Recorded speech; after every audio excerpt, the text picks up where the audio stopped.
Negara berkembang memiliki karakteristik ganda dalam pasar tenaga kerjanya.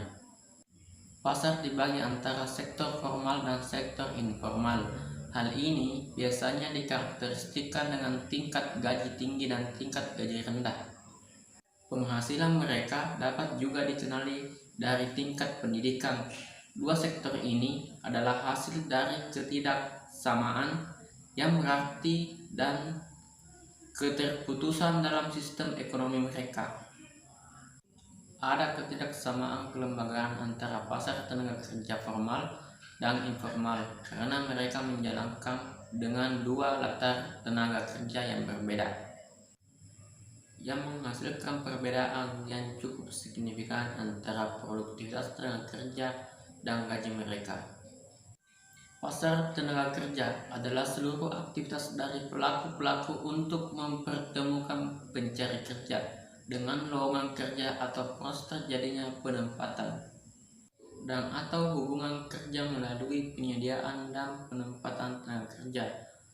Pelaku-pelaku yang dimaksud di sini adalah pengusaha, pencari kerja, dan pihak ketiga yang membantu pengusaha dan pencari kerja untuk dapat saling berhubungan.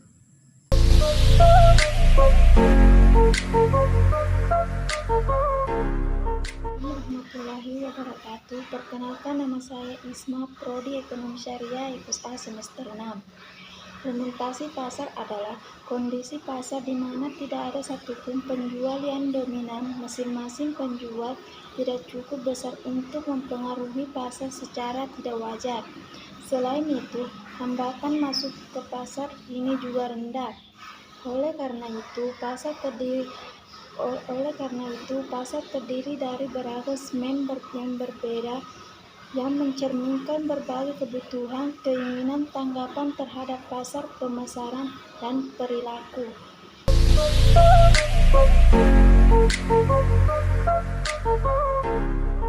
Saya akan menjelaskan tentang tipologi pasar tenaga kerja.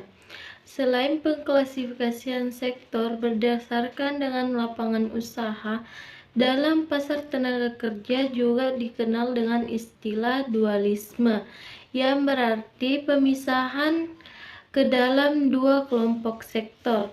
Dualisme tercermin sebagai segmentasi pasar tenaga kerja dua sektor, yaitu sektor formal dan informal.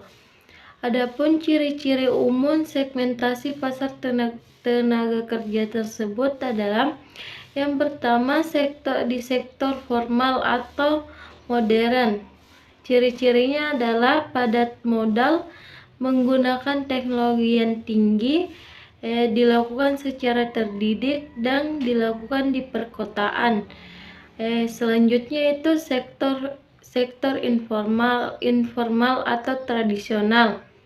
Adapun ciri-cirinya yaitu padat orang, menggunakan teknologi tradisional, kurang terdidik, dan dilakukan di pedesaan. Perkin et al. Membagi pasar tenaga kerja menjadi tiga bagian, yaitu yang pertama sektor formal perkotaan atau urban formal sektor, yang kedua sektor informal perkotaan atau urban informal sektor, dan yang ketiga pasar kerja pedesaan atau rural employment.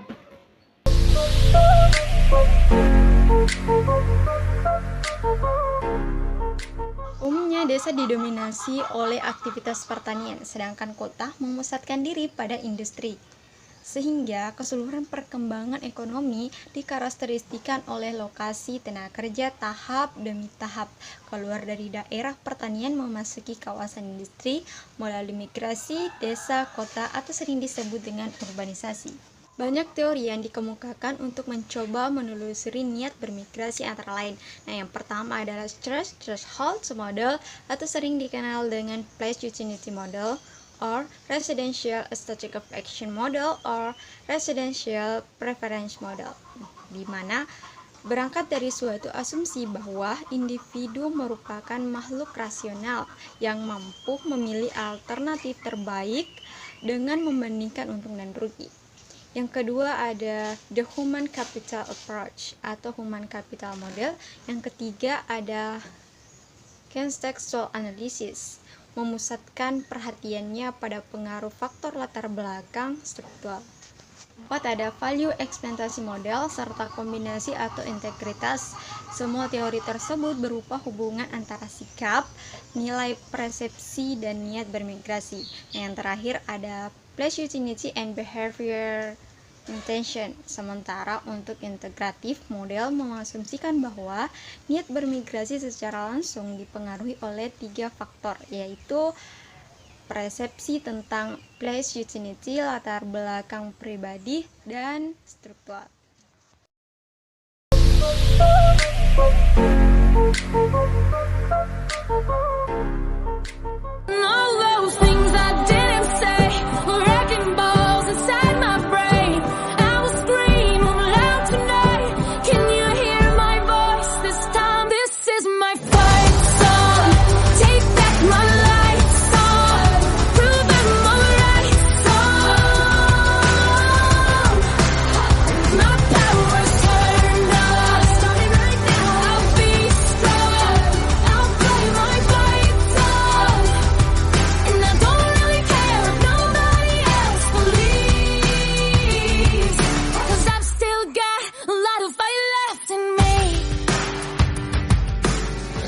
Friends and I'm chasing sleep.